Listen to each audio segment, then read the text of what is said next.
I'm 52 years old, and for most of my life I thought I understood betrayal. I'd experienced it before: business deals gone sideways, romantic relationships that ended in bitterness, friendships that slowly faded into uncomfortable silence.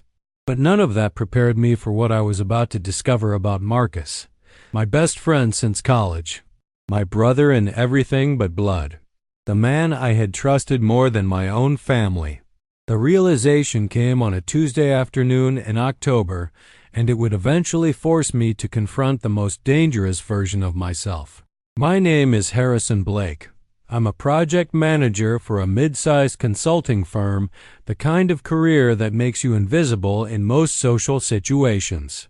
People see you as competent, reliable, perhaps a bit boring. That's fine. I've grown accustomed to occupying that particular kind of middle-aged invisibility, the invisibility of being useful but not essential. I own a modest house in the suburbs.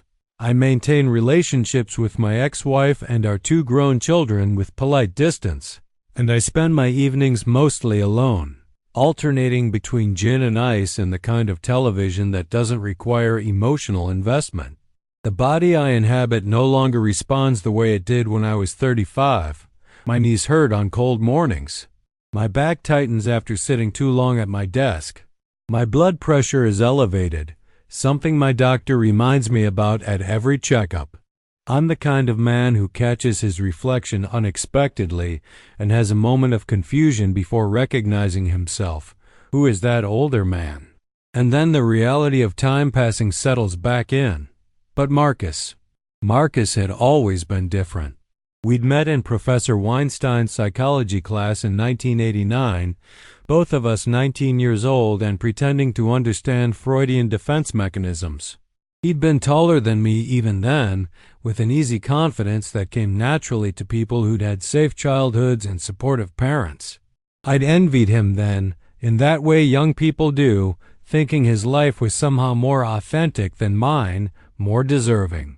30 years later, that old envy had calcified into something more complicated, a kind of protective jealousy, where I invested myself in his success as if it were somehow validating my own choices.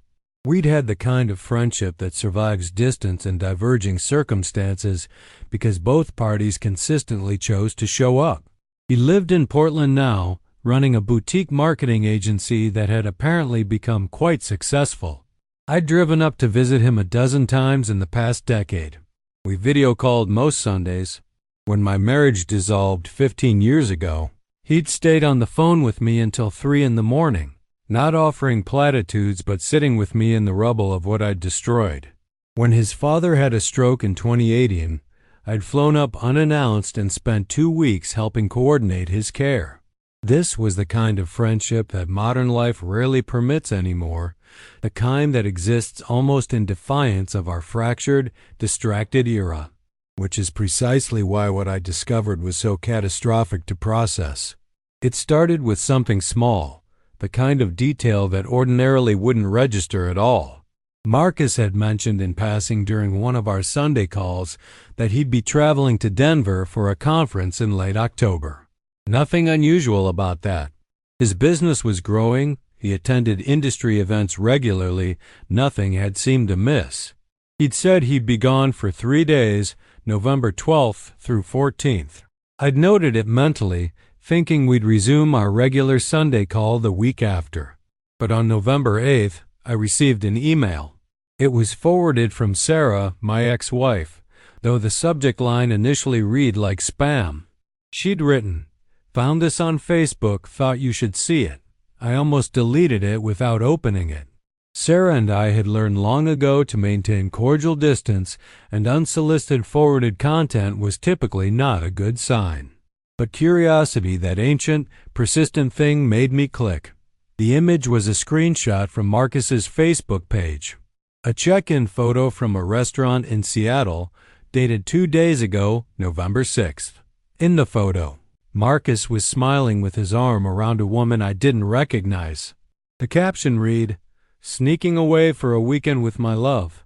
Nobody knows about this one yet. Seattle magic."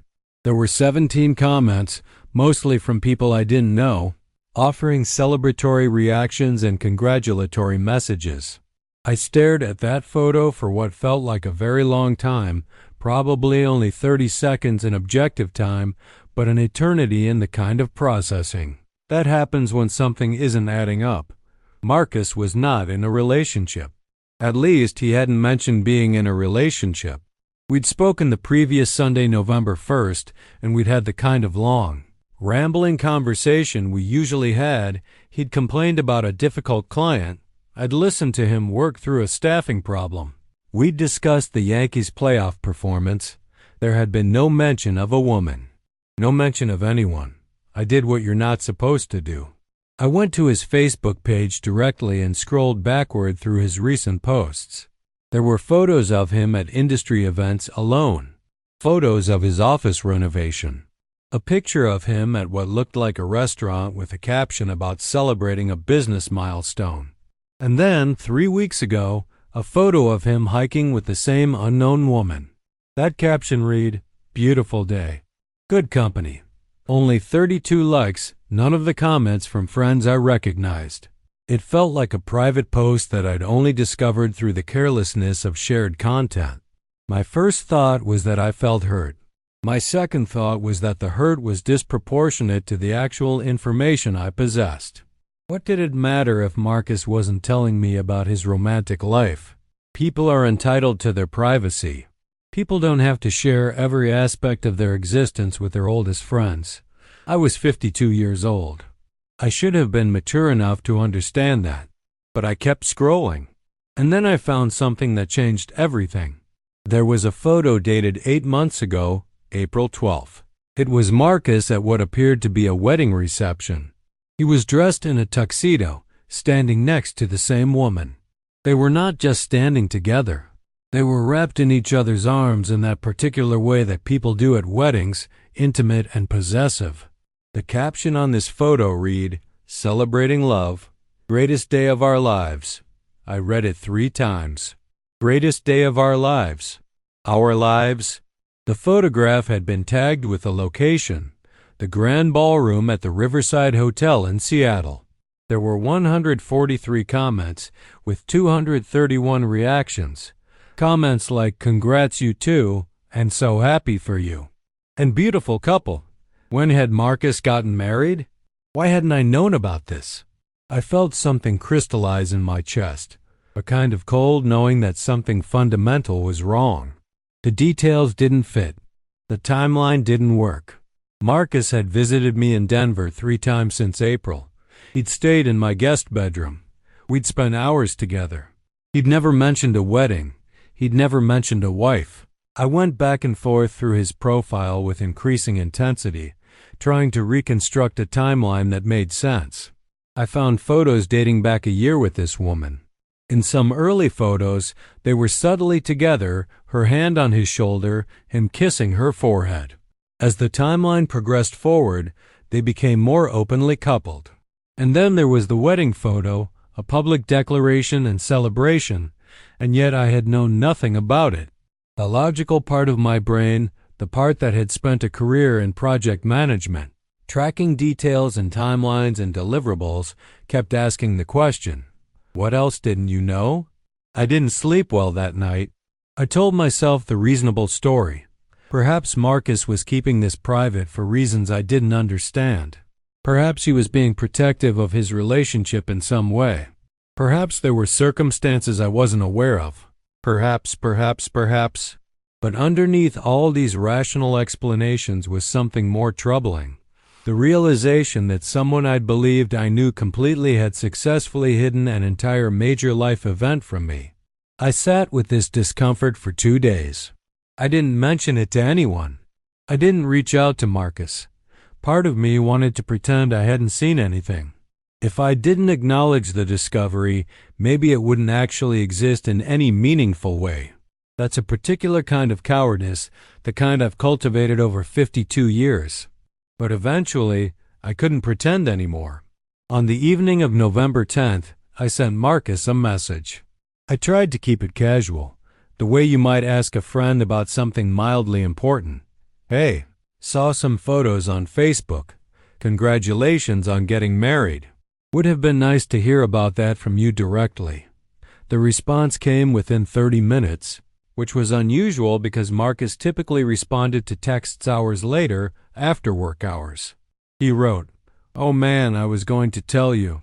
This whole thing happened so fast, and I wasn't sure how to explain it. Can we talk on the phone?" That should have made me feel better. That was the response of someone who wanted to clarify things, to explain himself. But instead, it increased my anxiety. If it was something simple, why couldn't he have just explained it in text? Why the formal, "Can we talk on the phone?" As if he were about to deliver bad news. I called him within minutes. He answered immediately. "Harrison, hey?" His voice sounded strained, something I'd never heard from him before. "Thanks for calling back so quickly. What's going on, Marcus? When were you going to tell me you got married?" There was a long pause. I could hear him breathing on the other end of the line, and then I heard what sounded like him moving to a different room, closing a door. "That's complicated," he said. And those two words carried weight that I could feel even through the phone line across the 600 miles between Denver and Portland. Complicated how? Either you're married or you're not. I am married. As of April 12th. Then how is that complicated? Why didn't you tell me? We were together in June. You came to Denver and stayed with me, and you never mentioned that your life had fundamentally changed. How is that possible? Another long pause. When he spoke again, his voice had shifted into something that sounded almost rehearsed, as if he'd prepared for this conversation but was still struggling with the execution. "There are reasons I didn't tell you, Harrison. Good reasons. The kind of reasons that I've been wanting to explain but didn't know how to do it. Try," I said, and I heard my own voice was harder than I intended it to be. "Try now." "The thing is," Marcus began, and I could sense the careful construction of whatever he was about to say, "the situation with this marriage is, it's not what you'd think. It's not something that I can really talk about over the phone. I think we need to see each other in person." That's not an answer. I know it's not. But I can't explain this in a way that you'll understand without seeing me face to face. Can you trust me on that, just for a little bit longer? And there it was, the request that undid the careful logic I'd been constructing. Just trust me, he was saying. But trust, I was beginning to understand, was a more complicated thing than I believed it to be. Trust is what you give to someone when you know them. But what do you do when you realize you don't actually know them at all? I don't know, I said. I don't know if I can trust you right now, Marcus. You've been lying to me. You've been hiding an entire marriage from me. How am I supposed to trust someone who does that? I haven't been lying, he said, and now there was an edge of defensiveness in his voice that I'd never heard before. I've been keeping something private. That's different from lying. Is it? Because from my perspective, it looks pretty similar. Harrison, I need you to slow down. I need you to listen. This is not what you think it is. Whatever you think this is, it's not that. Please, just ... Can you come up to Portland? This weekend? We could meet in person, and I could explain everything to you, and then you wouldn't have to sit with this incomplete picture. I wanted to refuse. I wanted to tell him that I wasn't going to drive 600 miles for someone who'd kept such a fundamental secret from me. But underneath my anger was something else, a kind of terrible curiosity, and the faint whisper of concern that perhaps something else was wrong. Not just infidelity or dishonesty, but something more complicated. Something that required explanation beyond a simple phone conversation. Send me your address, I said. I'll come tomorrow. We hung up after that, with no further conversation. I spent the rest of the evening doing the thing I should have done immediately, but had avoided. I started researching. I looked at the woman's Facebook profile, scrolled through her photos, tried to piece together a picture of who she was. Her name was Vanessa Chun. She appeared to be in her mid-30s, worked in a technology startup based in Seattle, had relationships that appeared normal and social. Nothing in her online presence suggested anything extraordinary. I looked up marriage records for King County, Washington. One found their marriage license, dated April 10th, issued April 12th. I found no indication of any complications, any legal issues, anything that would suggest this marriage was anything other than exactly what it appeared to be. And then, at midnight, I made a decision that I would later regret making. I did something that violated every principle of dignity and privacy that I claimed to hold. I searched for Vanessa Chun's LinkedIn profile, and from there, I found her work email. I composed a message to her, carefully worded, asking if we could speak about Marcus. I didn't explain why. I just asked. Sending that message felt like crossing a threshold. Once I did it, I couldn't undo it. I realized what I'd done the moment I hit send, and the realization made me feel sick. I had just contacted a stranger and essentially accused her of what? I didn't even know what I was accusing her of. She responded 3 hours later, which meant she'd read the message at work. "I'm not sure what this is about," she wrote, "but I think you should probably talk to Marcus about it. I'm not comfortable communicating about his personal relationships with people. I don't know." That response was entirely reasonable. It was exactly the response that a balanced, healthy person would give. And it terrified me because it meant that I was now the one behaving irrationally. I was the one violating boundaries. I was the one acting like a person who'd lost perspective. I drove to Portland the next morning without sleeping. I left work early, texted my supervisor something vague about a personal emergency, and hit the road. The drive is usually a pleasant one through some nice mountain scenery, but that day it felt like a descent. Each mile felt like I was moving away from the person I'd believed myself to be and towards something I couldn't quite name. Marcus's house was in a nice neighborhood, the kind of place where successful people live when they want to seem grounded. It was a 1970s mid-century modern that had been carefully renovated, with clean lines and a well-maintained garden. He opened the door before I even knocked, which suggested he'd been watching for my arrival. He looked like himself, which seemed impossible. I'd expected that somehow his appearance would have changed, that his dishonesty would be written across his face in some way that made the betrayal visible and undeniable. But he just looked like Marcus, a year or two grayer, perhaps a bit heavier, but fundamentally unchanged. "Thank you for coming," he said, and he stepped back to let me inside. "Can I get you anything? Water? Coffee?" "I want to know what's going on," I said. "I want the full story.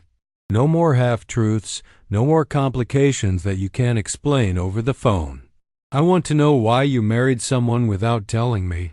He took a long breath and gestured for me to follow him into the living room. The house was decorated with care, with art on the walls and hardcover books on the shelves. There was evidence of Vanessa everywhere, a photo on the mantel, her jacket on the back of a chair, her presence so thoroughly woven into the space that I felt like I was standing inside their private life. "Sit down," Marcus said, "because this is going to take a while, and I need you to hear me out completely before you react." I sat. He poured himself a glass of water from a bottle he kept on a side table and settled into the chair across from me. "About a year and a half ago," he began, "Vanessa and I started working together on a project at her company. Her startup was looking for help with their brand restructuring, and my firm won the contract. We were working together constantly, multiple meetings a week. And over the course of those months, we started seeing each other outside of work. It was slow at first. Coffee became dinner. Dinner became weekends. By the end of 6 months, we were essentially living together. I waited for him to continue, but he seemed to be gathering his thoughts as if deciding how much to reveal. "The thing is," he continued, "Vanessa's family situation is complicated. Her parents are fairly traditional in a way that means certain things about their lives are non-negotiable. Her father is a respected businessman in the Chinese community up here. There were expectations about how Vanessa should live, who she should date, how she should present herself. And those expectations didn't include dating someone like me, a white man she'd met through work. Someone whose life didn't fit the narrative they'd constructed for her. Okay, I said, unsure where this was going. We kept our relationship quiet for about 8 months. We weren't hiding it exactly, but we weren't advertising it either. We were just existing together, and most of our social circles didn't know that we were serious. But by last February, we realized that we wanted to get married. We were ready for it. And we knew that if we told her family before doing it, there would be months of drama and pressure and family manipulation. So we decided to just do it. We went to Seattle. We got married in a small ceremony with just a couple of witnesses we'd hired through an online service. And we made it official. I felt something shifting in me, a reorientation of the entire situation. Why didn't you tell me? I asked. Because, Marcus said, and now his voice carried a kind of sadness that made me believe him. We were trying to keep it quiet until we figured out how to tell her family. We were planning to announce it after we'd had a chance to prepare them to help them process it. And after we'd done that, I was going to tell you. I was going to tell everyone. But that didn't happen the way I planned, because Vanessa's father found out through someone else, and the family situation exploded, and everything got complicated. What do you mean exploded? How did it explode? Marcus stood up and walked to the window, looking out at his carefully maintained garden. Her father told her she was disgracing the family. Her mother won't speak to her. Her siblings are angry. There's been drama and recrimination and threats about cutting off her trust fund, removing her from family business dealings, things like that. She's essentially estranged from her family, and it's been incredibly painful for her. I wanted to protect her from additional judgment or questions, and I guess I figured that the fewer people who knew about the situation, the better. It made a kind of sense. It was a coherent explanation that reframed the entire situation from deliberate betrayal to something more sympathetic, a well-intentioned choice to protect someone's privacy in a complicated family situation. But something about it still didn't sit right. There was something in the way he'd said it, something in the careful construction of the narrative that suggested there was more to the story. That's the entire situation? I asked. That's why you hid your marriage from me? He turned away from the window and looked at me. That's the main reason, yes. But there's something else. There might be, he acknowledged. But I need to ask you something first. I need to ask you if you can genuinely accept this, or if this is going to become something you hold against me. Because if we're going to continue being friends, I need to know that you can move past this. The question felt like a test, and I wasn't sure I was prepared to answer it honestly. Could I move past it? Or was I already too invested in my own sense of betrayal? I don't know, I said.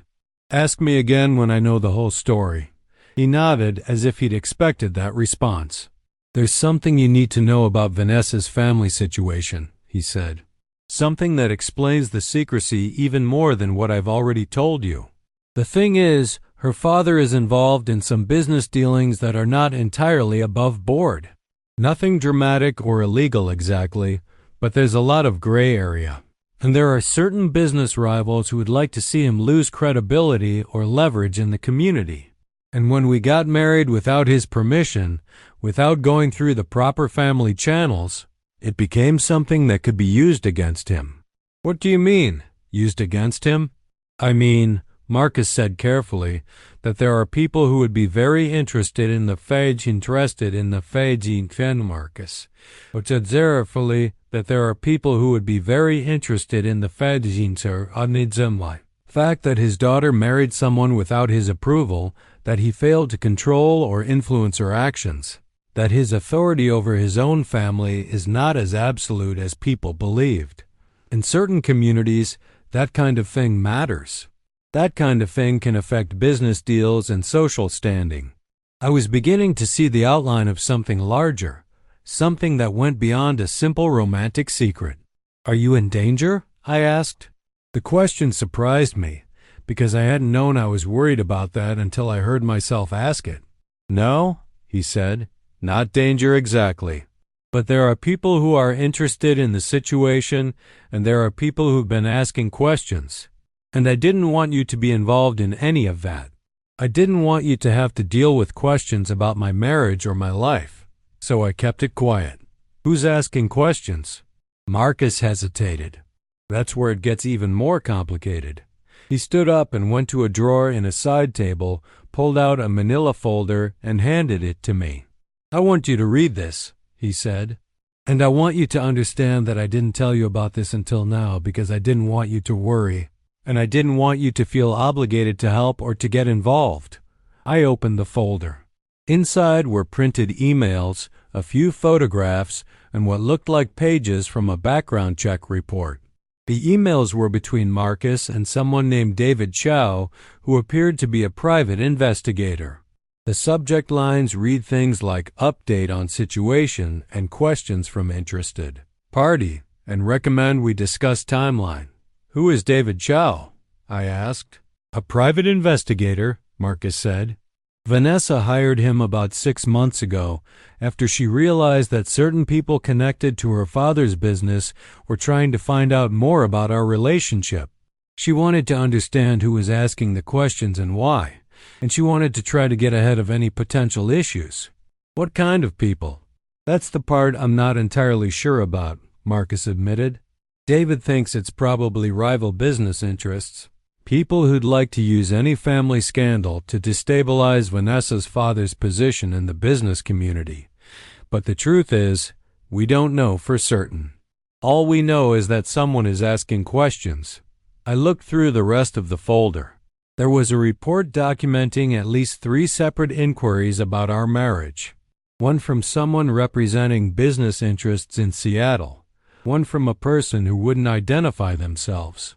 One from someone claiming to work for an asset recovery firm, but whose credentials didn't check out when David looked into them.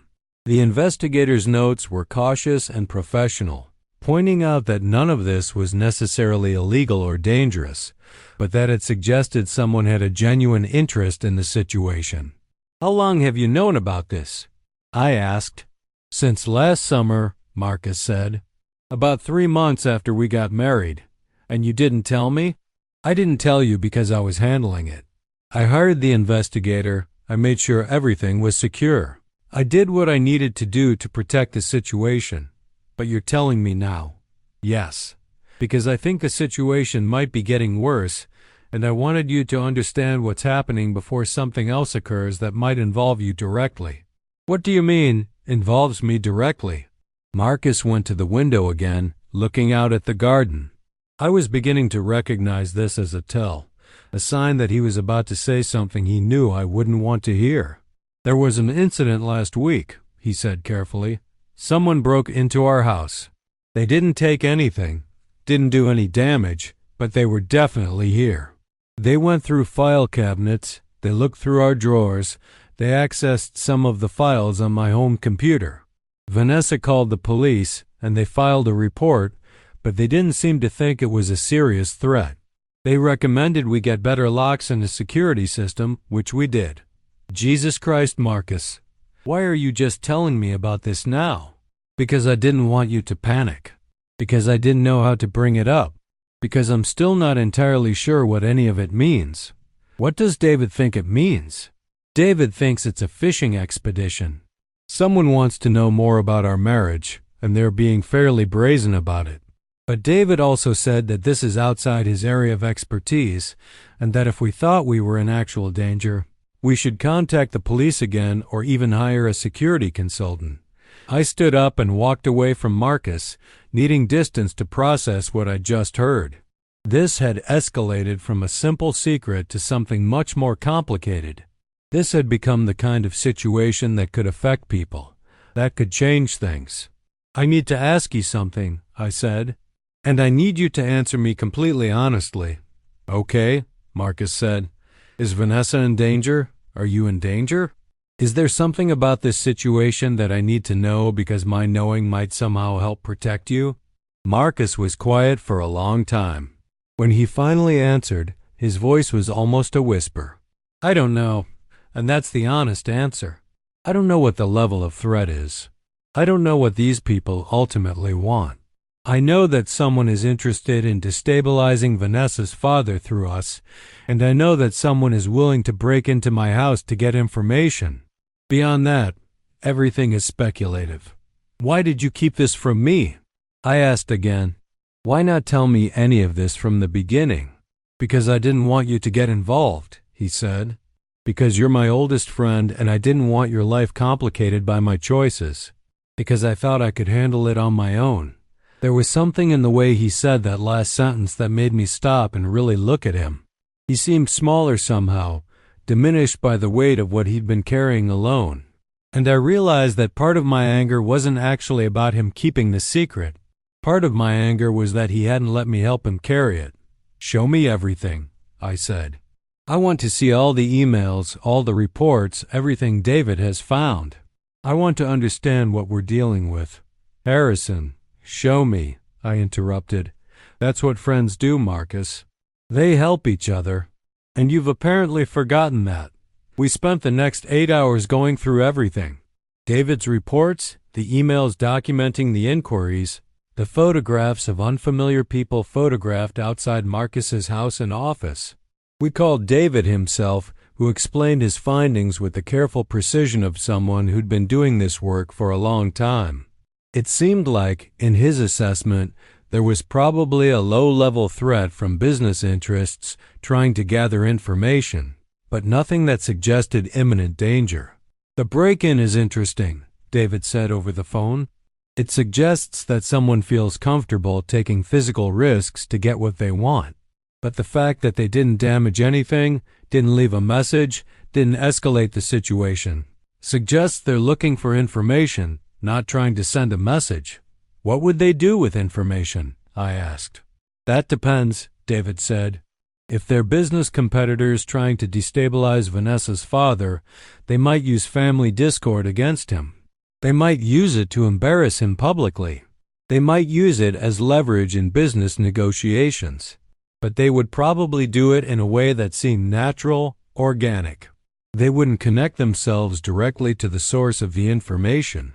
When we hung up, I felt like I was standing in the middle of a situation that was far more complicated than I'd initially understood. This wasn't just about Marcus keeping a secret from me. This was about Marcus being caught in a situation where people wanted things from him, where his choices had consequences that extended beyond his own life. I stayed that night. I slept in Marcus's guest room in the house he now shared with his wife, in a situation I hadn't known existed until 48 hours ago. I woke up several times during the night with my heart racing, replaying conversations, trying to anticipate what might happen next. The next morning, over coffee, I made a decision that I would later recognize as the moment everything changed. I want to hire my own investigator, I said. I want to do my own background check on these people. I want to find out who's asking questions about your marriage and why. Harrison, no. Marcus shook his head firmly. You're not involving yourself in this. You have work. You have your own life. You're not going to spend time and money investigating something that's already being investigated. Then we hire someone together, I said. We combine efforts, we pool resources, and we try to figure out what's actually happening before it escalates further. It won't escalate, Marcus said, but he didn't sound like he believed it. You don't know that. You don't know what someone is willing to do if they think you're hiding something valuable. What would they think we're hiding? We're hiding the fact that I married someone without her family's permission. That's not valuable to anyone.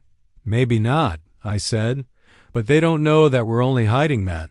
For all they know, you could be hiding financial information, business secrets, something about Vanessa's father's operations.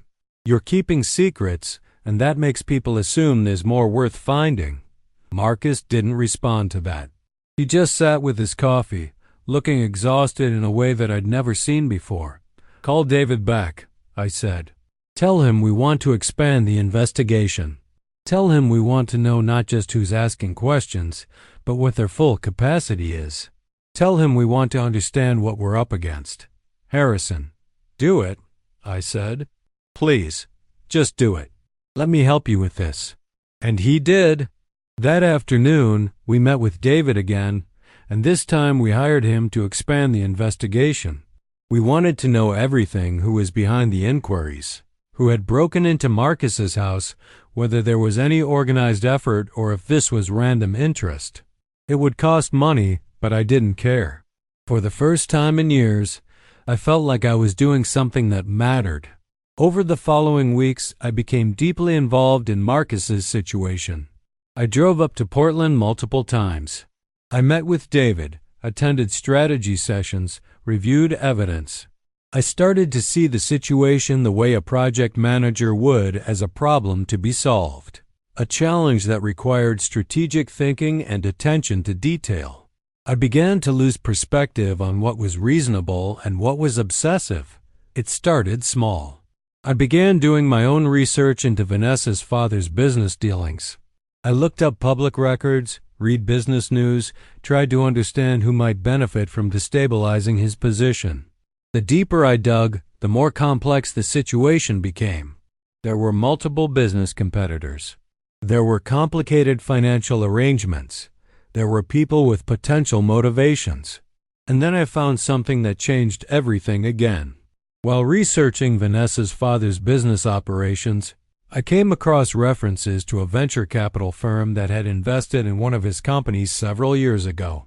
The name of the venture capital firm was Ashford Partners, and one of the partners was a man named Richard Ashford, whose biography mentioned that he'd gone to college at the University of Colorado, graduating in 1990.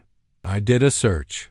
Richard Ashford, University of Colorado, class of 1990. And there it was, a photograph in an archived university publication. Richard Ashford, looking younger, his arm around another man's shoulders.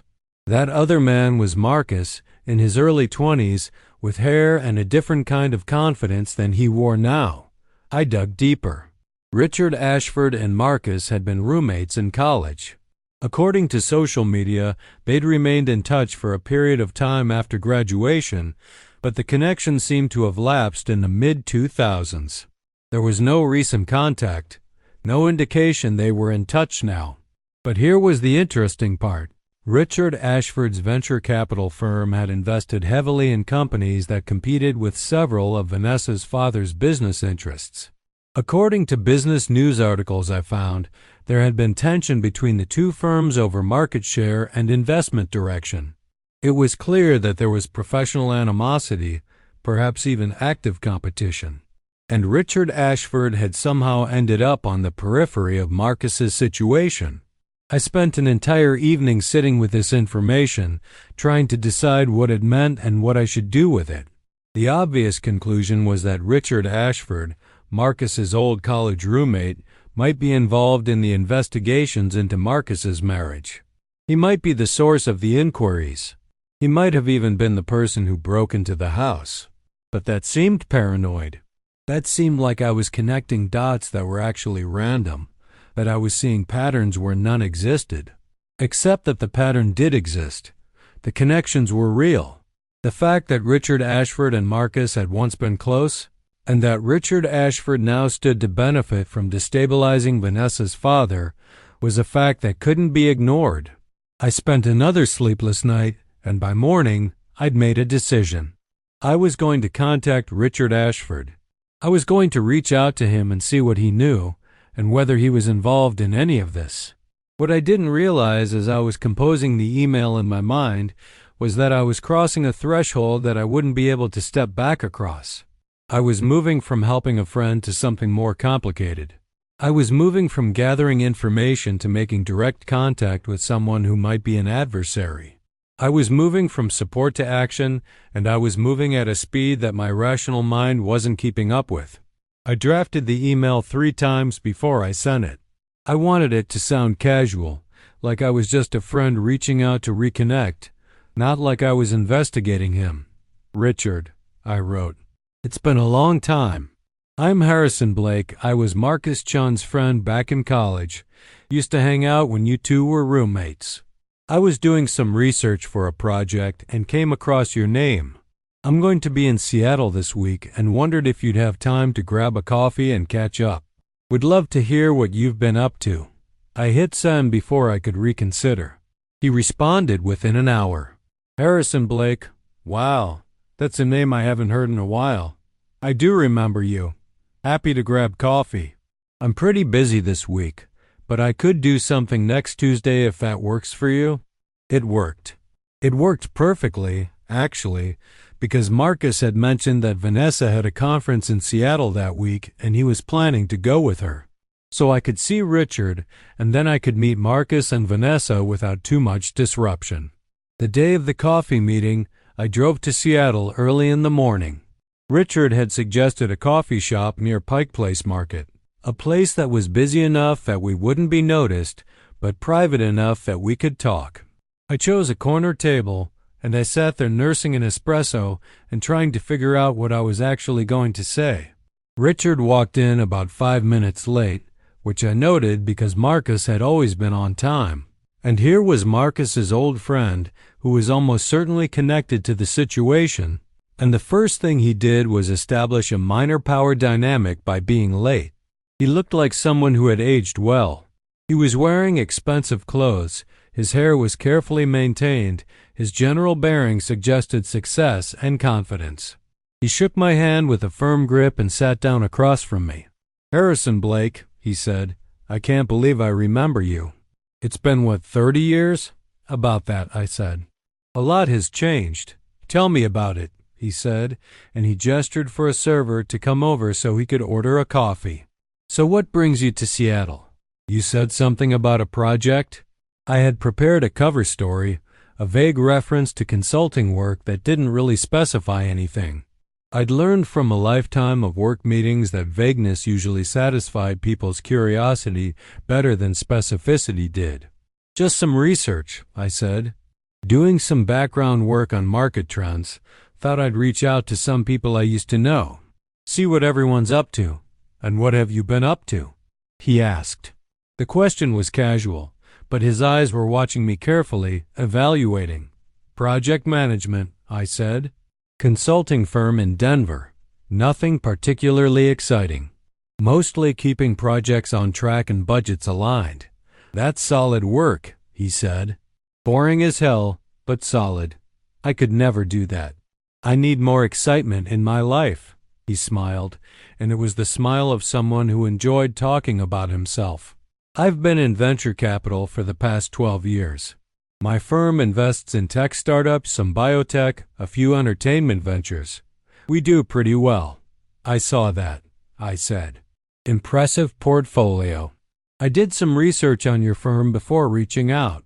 That was one of the reasons I wanted to connect, actually.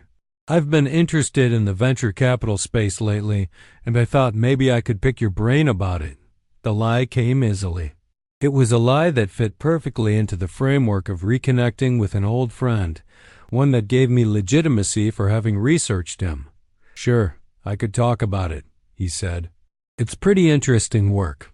You get to see the future of how the world is going to work in a way. You get to fund the people who are going to change things. You get to fund the people you believe in, I said. But I imagine you're also funding people who benefit your interests. The smile faltered slightly. What do you mean? I mean, venture capital isn't just about believing in ideas. It's about strategic investment. It's about understanding markets and competitors and positioning yourself to benefit from certain outcomes. That's true, he said carefully, but I'd like to think we're more idealistic than that. We try to find companies that are doing good work and that we believe in. Of course, I said, but you also compete with other firms. You also have interests in seeing certain companies succeed or fail. You have reasons to want to destabilize your competitors. Richard's expression shifted. The friendly warmth drained away, and what replaced it was something more calculating. Where are you going with this, Harrison? He asked. I wanted to ask you about Vanessa Chun's father, I said. I'd decided, sitting at the table, that there was no point in continuing the pretense. Richard knew what I was here for, and he knew that I knew that he knew. We could either dance around it all afternoon, or we could be direct.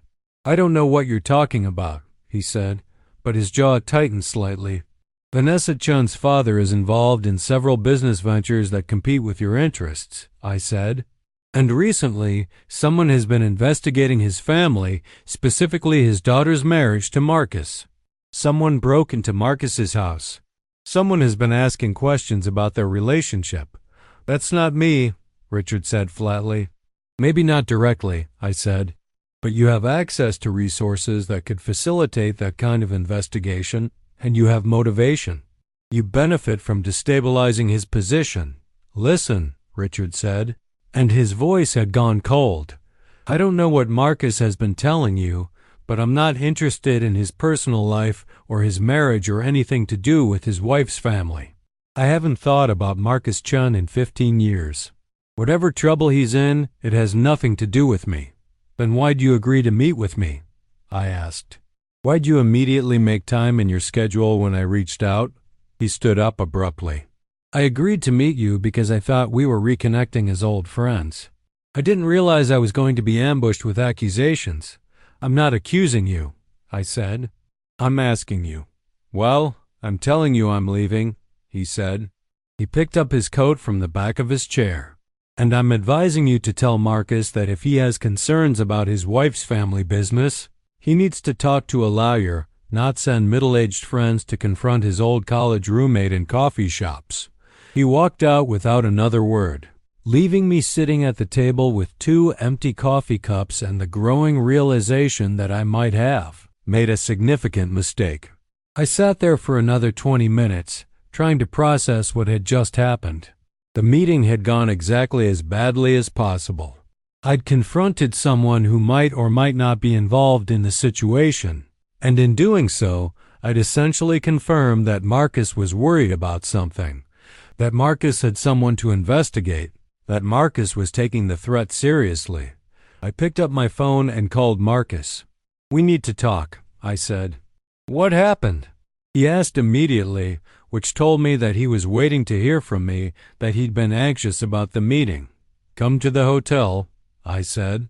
I'm at the Paramount downtown. I'll book a room. When Marcus arrived 45 minutes later, I filled him in on everything.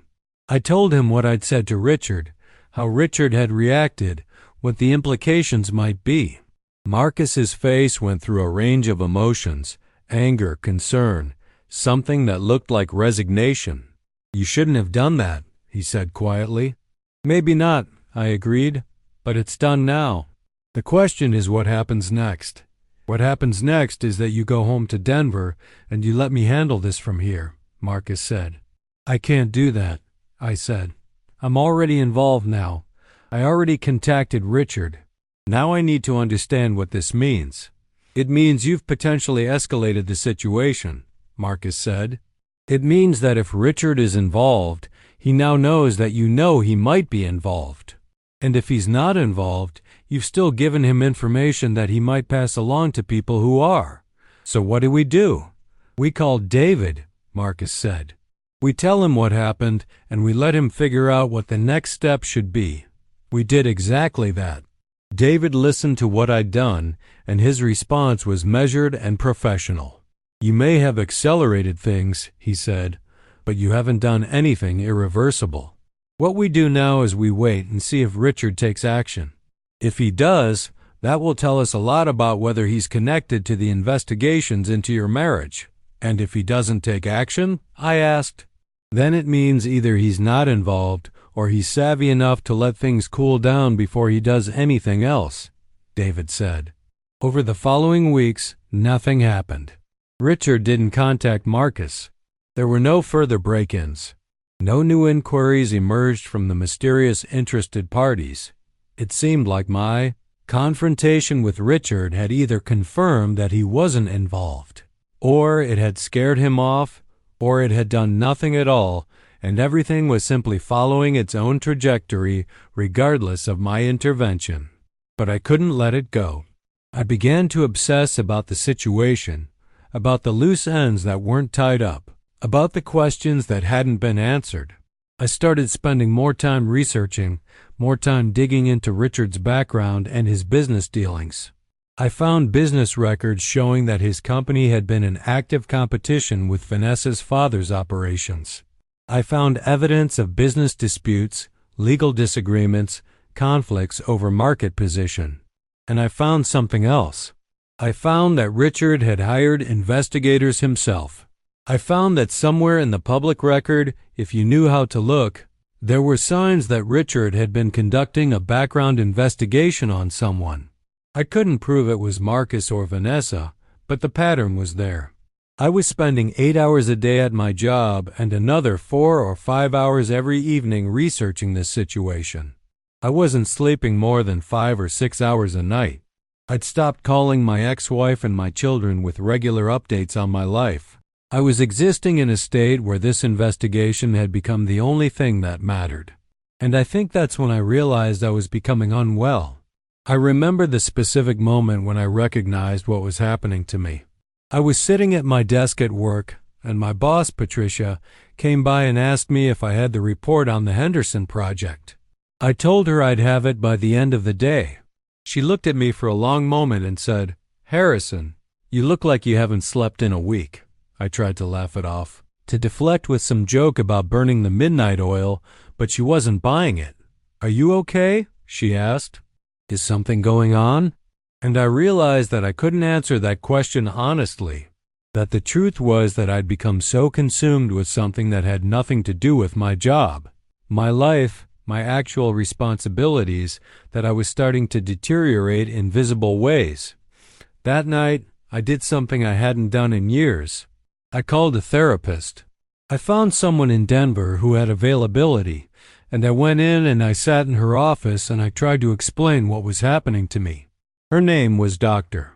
Sarah Chun, which seemed like it might be meaningful because of Vanessa's last name, but I didn't mention that coincidence to her.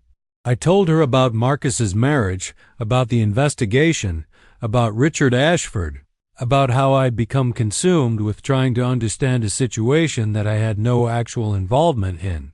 Dr. Chen listened carefully, taking notes, asking clarifying questions. When I finished laying out the entire situation, she was quiet for a long moment. "It sounds like you're experiencing a kind of hypervigilance," she said finally. "You're focused on a threat that may or may not actually exist, and you're organizing your entire life around managing that threat. Do you have any idea why?" "Because my friend is in trouble," I said.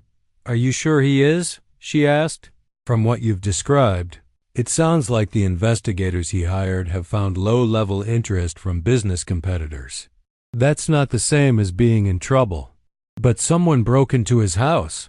Someone came into his house looking for information," she corrected. "They didn't harm anything. They didn't threaten anyone. They were gathering information. That's different from harm." I sat with that distinction for a while. It wasn't actually that different. They'd still violated his space, his privacy, his sense of security. "The question I'd like you to think about," Dr. Chun continued, "is what you're getting out of this situation. What does focusing on this crisis allow you to avoid thinking about?" And that question opened something in me that I hadn't wanted to look at, because the answer was obvious. This situation allowed me to avoid thinking about my own life. It allowed me to avoid thinking about the fact that I was 52 years old and largely alone. It allowed me to avoid thinking about the emptiness of my days, the lack of meaning in the work I did, the distance between me and my children. It allowed me to avoid thinking about the fact that I wasn't building anything, wasn't creating anything, wasn't contributing anything that mattered. By focusing on Marcus's crisis, I was giving myself a narrative in which I was the hero, the one who was trying to solve an unsolvable problem, the one who was helping. And that narrative was far more comforting than the reality of my actual life. I started going to therapy more regularly. I started taking medication for anxiety that my doctor prescribed after I broke down in his office. I started trying to rebuild some kind of reasonable perspective on the Marcus situation. I called him and told him that I needed to step back, that I needed to focus on my own life again. He was relieved. I could hear it in his voice. "I was worried about you," he said. "I was worried that you were becoming too invested in this situation, and I felt guilty about drawing you in." "That's not on you," I said. "That was my choice."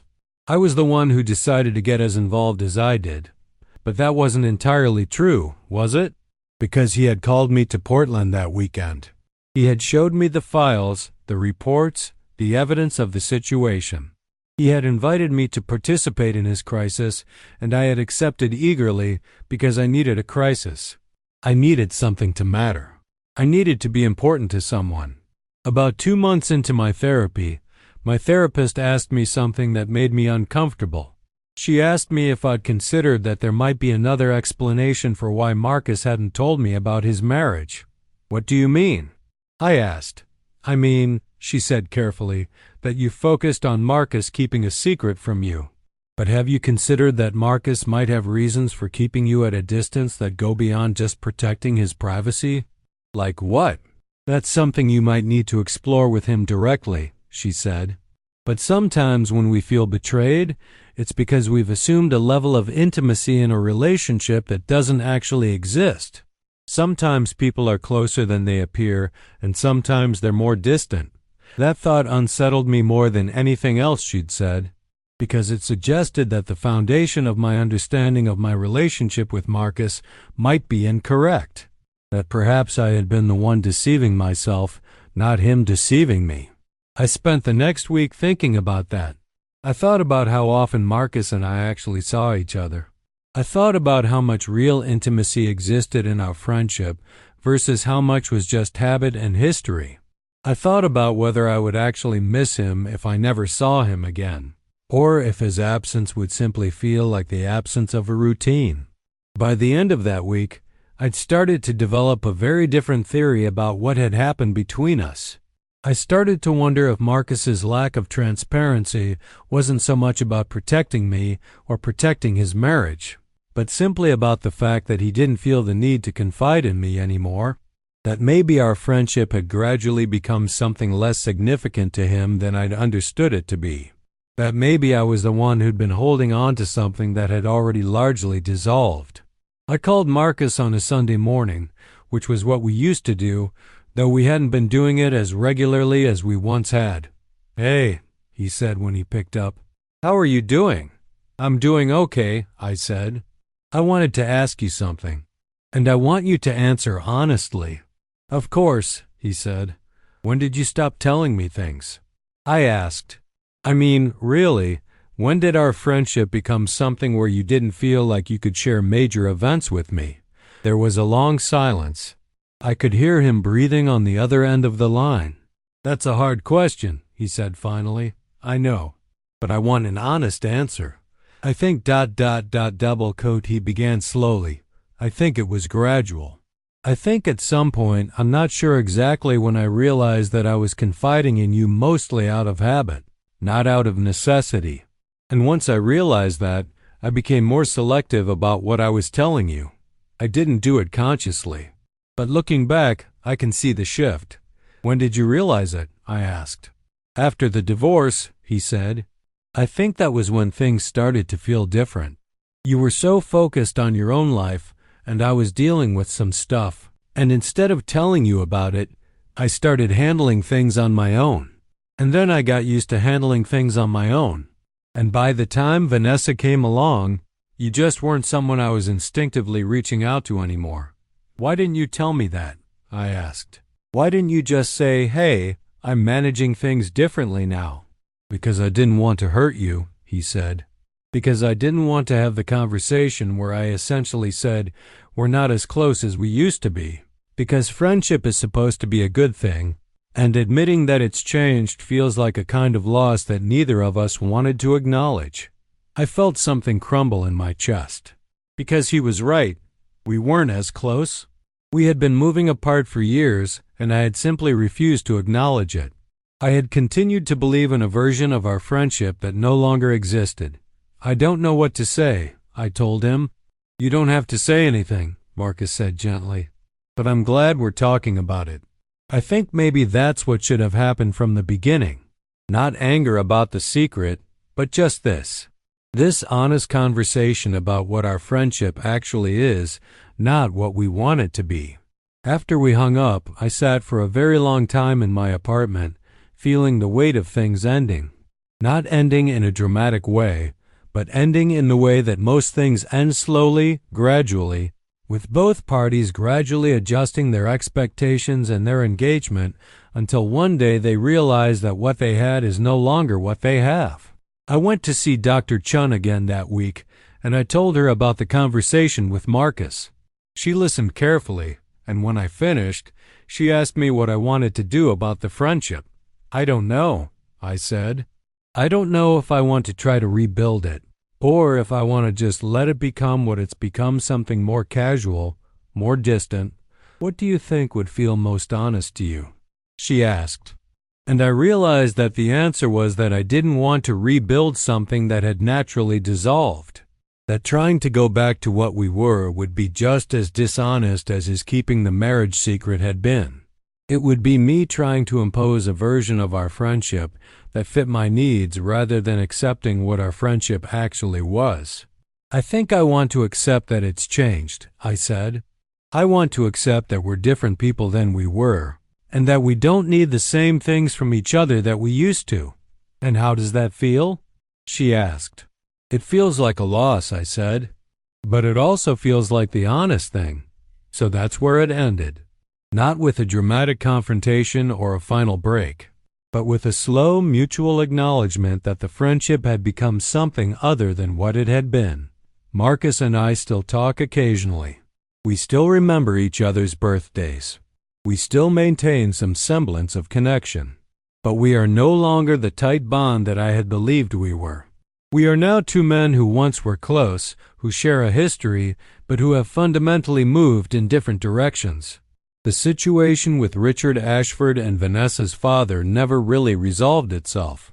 David finished his investigation and concluded that there was low-level business intelligence gathering happening, probably related to the competitive situation between Richard's firm and Vanessa's father's operations.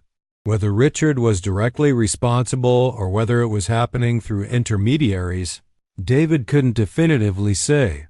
Eventually, everyone just seemed to move on. The inquiries stopped. The tension settled. Life continued in its ordinary, unremarkable way, and I went back to my life in Denver. I continued my therapy. I took my medication. I tried to rebuild some kind of reasonable relationship with my children. I started volunteering at a community center, working with young people who were trying to figure out what their futures would look like. I spent a lot of time alone, thinking about the mystery of betrayal, about how it's not always what we expect it to be. The thing that I finally understood, standing at the precipice of almost doing something I would have regretted, was that betrayal isn't always about being deliberately deceived by someone else. Sometimes it's about being deceived by yourself, about constructing narratives about relationships that don't actually match reality, about investing in the idea of someone rather than the actual person, about being so desperate to matter to someone that you'll accept a diminished version of that relationship rather than accepting that it might never be what you want it to be. Marcus didn't betray me by keeping his marriage secret. I betrayed myself by assuming that I knew him better than I actually did, by assuming that I was more important to him than I was, by assuming that his life owed me explanation. And by the time I recognized that, the friendship that I thought was permanent had already become something much more temporary. I'm 52 years old. I have maybe 30 or 40 good years left before I start really declining. I'm still here, still functioning, still trying to figure out what it means to be a man in the second half of his life who doesn't have all the answers and never will. I don't talk to Marcus much anymore. On very rare occasions, he'll send me a message and we'll catch up for 10 minutes, and then I'll realize we don't really have anything to say to each other. But that's okay.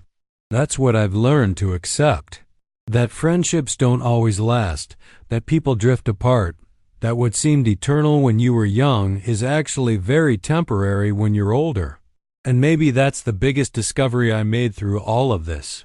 Not the truth about Marcus's marriage or Richard Ashford or the investigation, but the truth about time and how it changes you without your permission, and how the people you thought would always be there gradually become people you used to know. That's the real betrayal. Not by them, but by time itself. I'm still here. I'm still moving forward. And I'm trying very hard to find meaning in the ordinary things, in the small moments, in the people I encounter in my volunteer work. I'm trying to accept that my life might not be the adventure I wanted it to be when I was young, but it can still matter. It can still have weight and significance, even if it's not visible to anyone but me. That's what 52 looks like from the inside. That's what it means to realize that the threats you've been afraid of are sometimes threats that you've invented yourself, and that the real danger was never external. It was always internal. It was always about not knowing who you actually are, and believing that if you could just understand someone else well enough, everything would make sense. It never works that way. Understanding is something you find slowly, and usually only after you've exhausted all the other options. This is where my story ends. Not with resolution, but with acceptance. Not with a victory, but with an understanding that sometimes the only victory is surviving your own worst self and choosing to be different going forward. I almost let this situation destroy my peace of mind. I almost let it push me toward actions I would have deeply regretted, but I didn't. I pulled back. And that, perhaps, is the only real accomplishment I have to show for any of this.